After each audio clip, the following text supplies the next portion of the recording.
Lo primero que hay que decir es que el problema o el rezago en la atención de la infraestructura que abastece el agua en realidad no es nuevo. Es un problema ya muy añejo que venimos ya advirtiendo quienes andamos en el tema desde hace ya varios años, muchos años diría yo. Lo que sí es nuevo es una conciencia social que exige a los tomadores de decisiones de políticas públicas que se atienda. Gracias a las crisis que ha habido últimamente en ciudades como Monterrey o la crisis que hubo en Chihuahua a principios de sexenio y otras que se están dando cada vez más agudas y más recurrentes, la conciencia social sobre la problemática de la infraestructura que tenemos para abastecer el agua a las ciudades y al campo, ahora está más presente en la mente de la gente. Y esto hace que quienes están aspirando a los cargos públicos ahora en este año de contiendas electorales, pues suban el tema en cuanto a prioridad se refiere y estén abordando el problema y proponiendo soluciones y, ¿por qué no decir? Pues se le va a alocar más presupuesto público a esta problemática, ¿no? O sea, ¿qué está pasando por qué sentimos ahora la falta de agua? Porque está creciendo la población, cada vez hay más demanda de agua y no es nomás el agua que nos tomamos o usamos para asearnos o para cocinar, sino toda la huella hídrica, que es todo el agua que se utiliza para los procesos industriales, para los procesos de producción de alimentos que luego nos comemos. Entonces, la demanda de agua está creciendo y aparte también estamos en un ciclo en el que ha sido más seco y no ha habido suficiente precipitación y entonces nos combinan ahí varios factores. En cualquier caso, se habla de soluciones. Oye, que hay muchas fugas en la red. Correcto, hay muchas fugas en las redes de distribución de agua en las ciudades, pero resolver esas fugas no resuelve al 100% el problema. Pero si es el 50% del agua, resolvería el 50%. No, al no estar en la mente de la gente exigiendo este abasto de agua, no se hacen inversiones con el dinero público para dar mantenimiento a las redes de distribución de agua. Y esto hace que a lo largo de los muchos años, pues se van degenerando esas tuberías, se van rompiendo y va habiendo fugas. Aparte de los problemas, por ejemplo, en la Ciudad de México, del hundimiento de la ciudad que ha provocado daños en las tuberías, etcétera. Ahora, no nos vayamos con la finta, sí se pierde mucha agua, de cada metro cúbico que se inyecta a la red, a nivel nacional el promedio anda alrededor de que el 50% llega a su destino. O sea, de cada metro cúbico que se inyecta, la mitad llega a su destino. Y de la mitad que llega a su destino, los organismos operadores encargados de distribuir el agua cobran aproximadamente la mitad. Pero esto es un dato muy engañoso porque es el promedio nacional. ¿Quiere decir que cobran en dinero o recolectan ese porcentaje? No entendí. O sea, le cobran al usuario okay. vía su recibo la mitad. Quiere decir que los organismos operadores luego no tienen la solvencia económica suficiente para hacer las inversiones necesarias para dar el mantenimiento a las redes o para hacer nuevas inversiones. Pero te digo, este es un número muy engañoso porque es muy diferente en las diferentes ciudades y este pues es el promedio nacional. Definitivamente es uno de los rubros que se tienen que atacar, pero resolver ese rubro no va a resolver la totalidad del problema del abasto. Del agua que surto, ¿cuánto cobro? Para poder con eso financiar la operación, el mantenimiento y las nuevas inversiones. Pero aparte del agua que le proveo a la red, que le alimento a la red, solo llega la mitad. Entonces, a la hora de la hora, la eficiencia global, la operativa, que es del 50%, y la comercial, que es del 50%, pues me anda dando en promedio una eficiencia del 25% o una ineficiencia del 75%. Pero insisto, ese no es el principal y único problema que hay que resolver. Explico por qué. A nivel de cuenca hidrológica, el agua que se usa para el riego agrícola en el campo es 6 a 1 veces en volumen. Y el hecho de no tener el riego tecnificado en las parcelas donde se cultiva, donde se hace agricultura, nos trae el mismo problema de ineficiencia, nomás que en un volumen de 6 a 1 contra el que se pierde en las ciudades. Entonces, además de resolver las fugas de la red distribuidora de agua en la ciudad, pues habría que poner, por cada peso invertido, recuperaríamos 6 a 1 veces el volumen de agua en las redes de distribución de agua agrícola. Pero además, ese no es el único frente que debemos atacar. Hay cuencas que con todo y que se lograra la eficiencia, tanto agrícola como doméstica urbana, pues no hay suficiente agua en el ciclo hidrológico completo, la lluvia, la acumulación en superficial, etcétera. Entonces hay que traer agua de cuencas donde sobra el agua a cuencas donde falta. Eso se llaman trasvases o grandes conducciones. Por ejemplo, hay unas fuentes que han estado muy estudiadas, básicamente son, te voy a decir los nombres específicos, Tecolú, Necaxa, obviamente Zumpango, el Mezquital, Temascaltepec y Amacuzac. Son diferentes puntos de Por el donde Estado de México, Temascaltepec, ¿no? correcto, Temascaltepec, que se conecta al sistema Cutzamala, pasa por Valle de Bravo, etcétera, y se conecta a la red del sistema Cutzamala. Todas estas nuevas fuentes, que están mucho más cercanas que ir hasta Tabasco por agua, pues cuestan un dinero. Cada una cuesta una determinada cantidad de dinero. Por ejemplo, Temascaltepec, estamos hablando de la construcción pues, alrededor de 3,000 millones de pesos, pero luego hay otras mucho más caras que se te van 37,000 millones de pesos. Y así para cada una de ellas hay un monto de inversión que hay que destinarle. Y no solo es el monto de inversión que hay que destinarle para construirlas, tanto la presa, la represa, el acueducto, etcétera, sino también el costo de operación anual para bombear el agua en caso de que haya que subir de cota, etcétera. Entonces lo que se tiene que hacer entre estas fuentes que están aquí cerca del Valle de México es evaluar, a ver, ¿a cuánta gente voy a beneficiar con respecto del costo que voy a invertir y el costo que me va a costar operar? Y otro tema súper importante que luego rige en la mente de los políticos es la reacción social de los pobladores de ese lugar de donde te vas a traer el agua. Porque Es decir, que no quieren que te lleves su agua. Claro. No Con toda razón. Con toda razón. Y por más que luego los gobiernos que consumen, o sea, las ciudades que consumen mucha agua y que van y la canibalizan a otras regiones, dicen, ok, bueno, te compenso con obras de infraestructura, te dejo un volumen de agua para ti y yo me llevo otro volumen de agua y llegamos a un acuerdo. Pues sí, se llegan a esos acuerdos, pero finalmente pues les estás haciendo un daño. Y luego otro agravante, en el camino por donde construyes ese acueducto, donde te vas a traer el agua, se empieza a generar demanda adicional a la que ibas a satisfacer cuando construiste el tubo, a lo largo pues del tubo, y se empiezan a colgar de esas redes, o por lo menos te empiezan a reclamar, si fueras gobierno, que también dejes agua por el camino.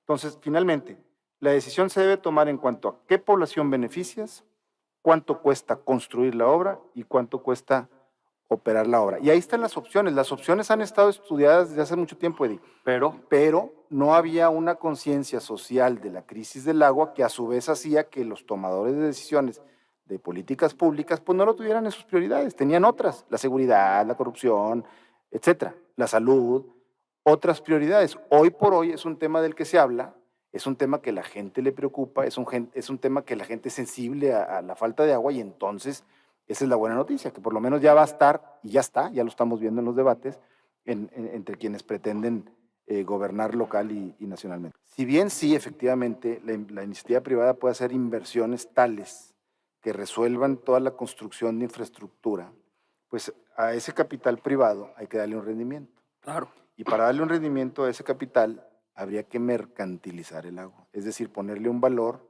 suficiente para que esas empresas o esos particulares que hicieron las inversiones tengan su rendimiento. Pues sí, pero el agua es un derecho y la gente no va a estar de acuerdo en pagarlo. Exactamente, el agua es un derecho humano y entonces no es que la gente no esté o no esté de acuerdo, digo, finalmente la gente paga su celular sin falta, ¿verdad? Porque te lo cortan si no lo pagas y todo el mundo lo paga.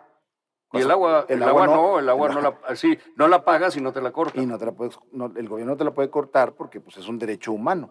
Entonces hay una polarización entre esas dos posiciones. Quienes dicen, úsese el dinero privado para construir las inversiones que se requieren, pero désele rendimiento a ese dinero. Y hay quien dice del otro lado, no se dé a la iniciativa privada ese negocio para mercar con el agua y el gobierno o el Estado en su sentido más amplio tiene la responsabilidad de proveerle agua, nomás que tiene que ser con el dinero público. El sistema Cutzamala provee o proveía hasta 16 metros cúbicos por segundo. Y hoy por hoy anda por ahí de los 11 o 12. Entonces, ¿qué tenemos que hacer? Pues tomar de estas otras fuentes que mencionaba hace rato y meterlas a que conecten, algunas de ellas conecten con el sistema Cutzamala y poder elevar otra vez el caudal que se suministra a la Ciudad de México hasta los 16. El problema es una vez que llega el agua al Valle de México y se inyecta a la red distribuidora, en la red distribuidora es el problema de las fugas que hablábamos hace rato. Ahí es donde se pierde el agua por fuga. Ni la Ciudad de México, ni el Estado de México, ni la Federación juntos han destinado el suficiente presupuesto para resolver el tema de la conducción de agua al Valle de México y luego el tema de las eficiencias. Mira, el sexenio pasado, al inicio, proponíamos que la Conagua tuviera un presupuesto de 80,000 millones de pesos anuales, de tal forma que con eso, aparte de su gasto corriente, tuviera para invertir de manera permanente y constante cada año un poco de dinero a cada una de las soluciones, trasvases, eficiencias agrícolas, urbanas, etc. Ya para el 2024, que es el sexenio que sigue, estamos proponiendo que por no menos de 120,000 millones de presupuesto debería tener la Conagua para atacar de manera constante, permanente, todos los frentes, haciendo inversiones aquí y allá de manera recurrente. Tenemos 13 regiones, 13 cuencas hidrológico-administrativas en el país. Y de esas 13, 5 de ellas, el volumen de agua que circula en ellas, que dan todo el círculo del hidrológico, hay más volumen de agua concesionado que el que existe en el ciclo hidrológico. ¿Por qué no se agota? Pues porque esa agua que está concesionada para diferentes usos. Uso doméstico urbano, uso industrial, uso agrícola, y hay un uso que se llama nivel ecológico. Ese nivel ecológico es el volumen de agua que se reserva el Estado para mantener los ecosistemas y que siga habiendo vida en los ríos y en los lagos, etc. Bueno, al haber más agua concesionada de la que hay en el ciclo hidrológico, el que se ve afectado es ese nivel ecológico porque es el que se está secando. ¿Ok? Ahora sí, hay un tema medio opaco históricamente del otorgamiento de las concesiones. El agua es de la nación. El artículo 27 de la Constitución dice, así como el petróleo, es de la nación. Y entonces a la nación, a través de su gobierno federal, el Ejecutivo, a través de la Conagua, otorga permiso a los usuarios de esta agua, a los organismos operadores, los que distribuyen el agua, a la industria, a la actividad agrícola, etcétera. Esas concesiones que se están dando, hay un registro famoso de las concesiones que se han otorgado y resulta que es un cajón medio oscuro desde hace mucho tiempo, que no se ha podido transparentar y no se ha podido eficientar. Hay concesiones otorgadas a usuarios que no usan todo su volumen. Sin embargo, legalmente están protegidos y no se les puede rescatar un volumen que no están usando para redestinarlo a otro uso que pudiera ser más eficiente. Entonces, hay que meterse a resolver el tema de la gestión del otorgamiento de las concesiones. Este sexenio empezó, el presupuesto para Conagua empezó alrededor de 23,000 millones de pesos. No, pues ni para arranque. Cada año. Y ahorita está cerrando cerca de los 70,000 millones de pesos. Y debe ser 80,000 al año. Al principio nosotros recomendábamos 80,000, empezamos en 23,000. Ahorita ya está llegando más o menos, porque sí a lo largo del sexenio se fueron tomando decisiones de orden político para hacer infraestructura importante que se está construyendo. Pues, por ejemplo, en la laguna se está construyendo una infraestructura muy, muy importante para poder quitarle el arsénico al agua que están tomando. ¿En qué laguna? En la laguna en Coahuila y ya, Durango, en la zona lagunera. ¿Eso lo hace Pemex o quién lo hace? No, eso lo hace la Conagua. Ni CFE tampoco. No. Conagua. Todo es inversión de Conagua a través de este presupuesto que te digo. Ok. Luego hay conducciones importantes allá por la zona desde la presa El Zapotillo, que surte Jalisco, lo que se hizo en el Cuchillo en Monterrey. Y así se están haciendo inversiones, mucha infraestructura para riego. Hecho. En Sinaloa, sí, claro, pero no suficiente. Nosotros proponemos para este próximo sexenio por lo menos 120,000 millones, o sea, 50% más de lo que proponíamos el sexenio pasado y un poquito más de lo que realmente se está invirtiendo. Y ahora sí, insisto en lo que decía al principio, el tomador de decisiones o el que proponga el presupuesto de egresos de la Federación al Congreso para que se lo autoricen, pues va a tener mucho más sensibilidad de que es un tema al cual sí hay que dedicarle presupuesto. Eficiencias urbanas en la distribución urbana doméstica, eficiencias en la distribución del agua para el campo.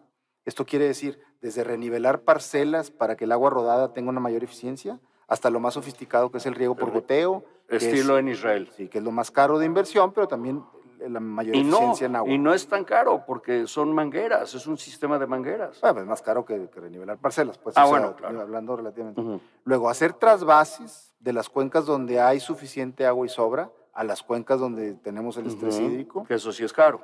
Eso es caro.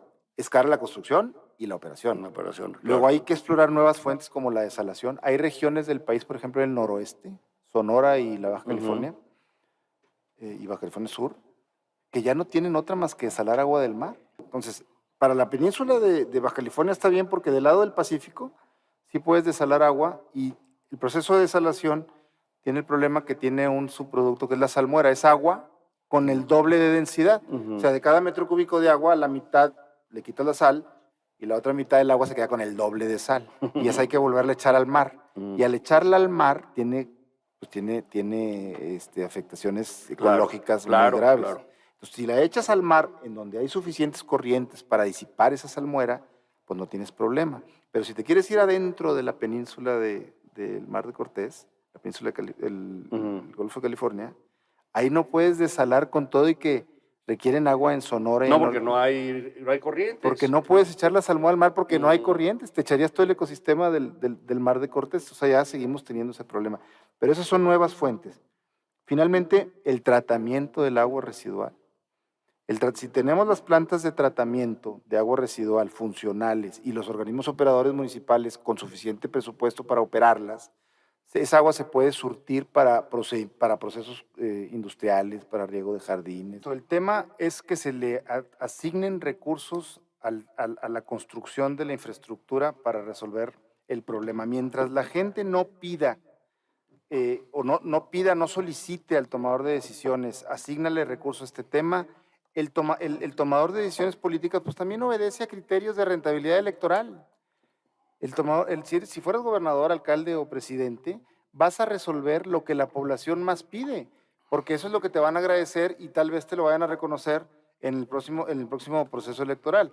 Mientras la población no esté solicitando X o Y tema, el tomador de decisiones, pues ese tema no lo va a considerar en sus prioridades. Iba a decir el caso de Monterrey hace 14 años, cuando se canceló el acueducto del Monterrey 6. La gente no creía que iba a faltar el agua. La gente pidió a gritos que se cancelara ese proyecto y pues se canceló ese proyecto. El tomador de decisiones, en aquel momento el gobernador dijo, pues lo cancelo. La gente no lo quiere, lo cancelo. Pero cuando empieza a faltar el agua con la recurrencia que está faltando y con la agudez que está sucediendo, pues entonces ahora sí el tomador de decisiones políticas dice, oye, esto sí le duele a la gente y al mismo tiempo me van a reconocer si se lo resuelvo. Pero solo hasta ese momento. Antes no. Antes el tomador de decisiones ¿En todo el mundo se piensa igual o solo en México? Bueno, hay países donde tienen mucho más dinero y no tienen que priorizar el uso del dinero y les alcanza para eso, para las prioridades y para las no prioridades. Desafortunadamente en México pues tenemos un X cantidad de dinero público para disposición de los que toman las decisiones y se tiene que priorizar en lo que la gente más exige. Hoy por hoy creo que es un buen momento para el tema del agua y creo que se le va a destinar bastante presupuesto y bastante atención. Yo creo que quien quede de presidenta, tanto a nivel presupuestal como a nivel de promoción o de que el legislativo legisle sobre este artículo 4 y lo agregue a la actual ley de aguas nacionales o se promulgue una nueva ley general de aguas o como tenga que ser, se reglamente el artículo 4. Una vez teniendo claras las reglas de cuánto volumen de agua tiene que ser satisfecho por el Estado para satisfacer ese derecho humano al agua y también liberando volúmenes para que puedan ser resueltos por el capital privado, este tema se vuelve mucho más sencillo.